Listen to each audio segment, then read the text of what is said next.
SUV kedua terlaris Toyota Indonesia kini mendapat model total baru. Varian termahal bukan lagi 2.7V, sekarang SRZ untuk bensin dan VRZ untuk diesel. Tampang timeless digantikan sesuatu yang lebih berani dan mencolok. Apakah All New Fortuner pantas jadi penerus ketuanya yang sudah hadir lebih dari 10 tahun?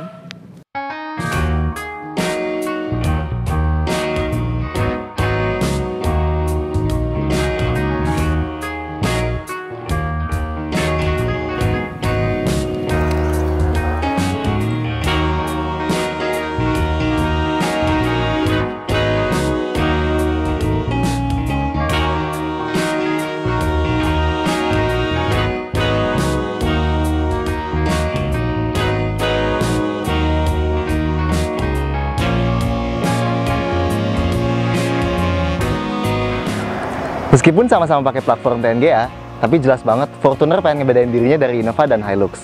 Nah, nambah 70 jutaan, dari Innova tipe Q, kita dapat SUV yang kelihatan futuristik tapi tetap maskulin.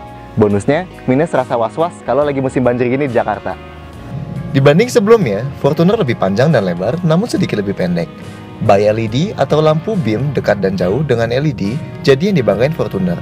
Meskipun kami bingung kenapa nggak ada opsi buat matiin. Footstep dan skid plastik memastikan kalau ini mobil yang tangguh. Dan kami suka tetap ada sentuhan modern seperti velg dual tone berukuran 18 inci. Begitu juga dengan lampu belakang LED yang kelihatan, well, keren.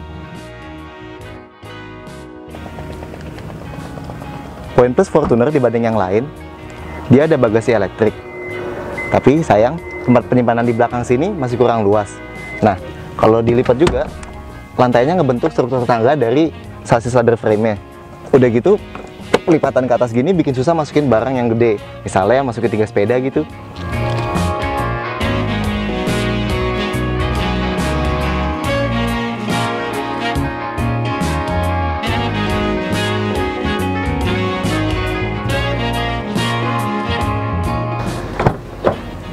Tiap masuk SUV leather frame, inget aja, ruang yang didapat nggak selega kalau masuk ke MPV. Nah, untung nggak ada sunroof, jadi headroom di atas lumayan lega. Legroom juga nggak ada masalah. Nah, sama kayak Innova, ini bisa slide dan recline. Recline-nya bisa sampai hampir tiduran. Ini juga ada armrest yang ada cup holdernya. Nah, satu lagi. Sekarang udah ada fitur one touch tumble. Jadi, tinggal sekali select tuasnya, lalu bisa masuk ke belakang.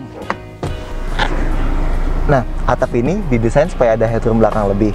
Tapi meskipun begitu, kita sih nyaranin kalau buat perjalanan jauh, ini buat anak kecil aja.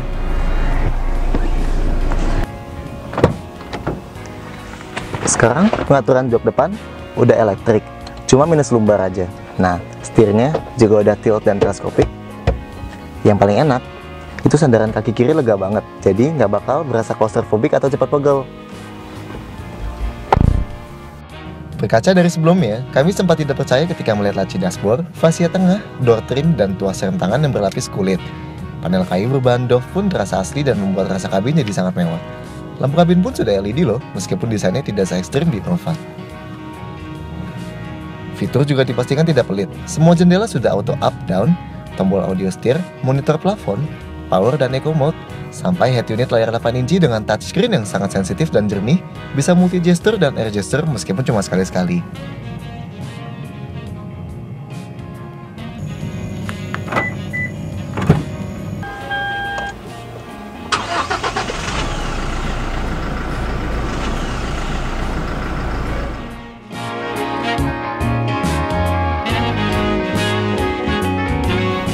Mesin diesel 2KD dari Fortuner lama udah ditinggal. Nah, sekarang pakai seri GD. Kapasitasnya turun di 2400 cc, tapi tenaganya naik. Apalagi torsinya jadi 400 Nm. Tapi sayangnya sama kayak seri KD yang lama, mesin GD ini agak berisik kalau di saat idle atau di RPM rendah kayak gini. Untungnya cukup gedein volume dari head unitnya aja. Kata sound system dari 6 speakernya not bad lah buat nutupin suaranya. Posisi duduknya nggak setinggi kayak naik Everest, tapi tetap lebih rendah dibanding Fortuner sebelumnya. Kita sih suka posisi duduk rendah gitu, soalnya bikin jadi lebih relax. Tapi kalau mau duduk posisi commanding kayak SUV beneran, tinggal pencet aja tombolnya buat naikin ketinggian.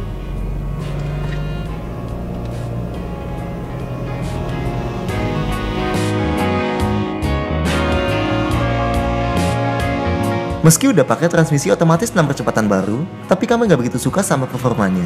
Perpindahan saat di bawah halus pun agak nyentak. Kalau kickdown, cenderung nyangkut dulu di putaran atas sebelum upshift.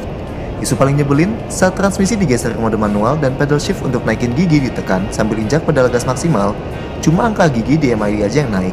Gigi aslinya tetap nahan sampai putarannya maksimal dulu. Jadi kayak nggak manual ya. Kulturnya masih sama kayak Innova dan Hilux, masih belum mau move on dari power steering hidrolis. Efeknya, setirnya jadi agak berat kalau kita muter di kecepatan rendah. Tapi, kita juga nggak nemu efek positifnya sih. Biasanya kalau dengan power steering hidrolis, rasanya jadi lebih fun dikendarai. Tapi, ini steeringnya berasa hampa juga. Feedbacknya juga nggak terlalu bagus. Ini kalau di kecepatan medium sampai ke tinggi buktinya, setirnya kita gini-giniin, hampir nggak berasa apa-apa. Mungkin karena efek bannya yang cukup tebal juga. Kalau pakai profil ban tebal gitu, biasanya kan emang ngebantu kebantingan jadi empuk. Tapi di Fortuner ini malah agak keras. Dibanding Innova sih jauh banget. Kalau dibanding Fortuner lama, ya nggak begitu beda jauh lah.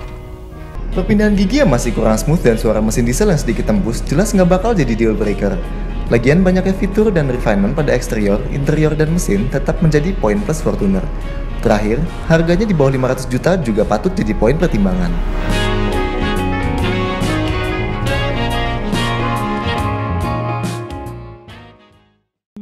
Untuk review lebih lanjut, tunggu tulisannya di tabloid otomotif.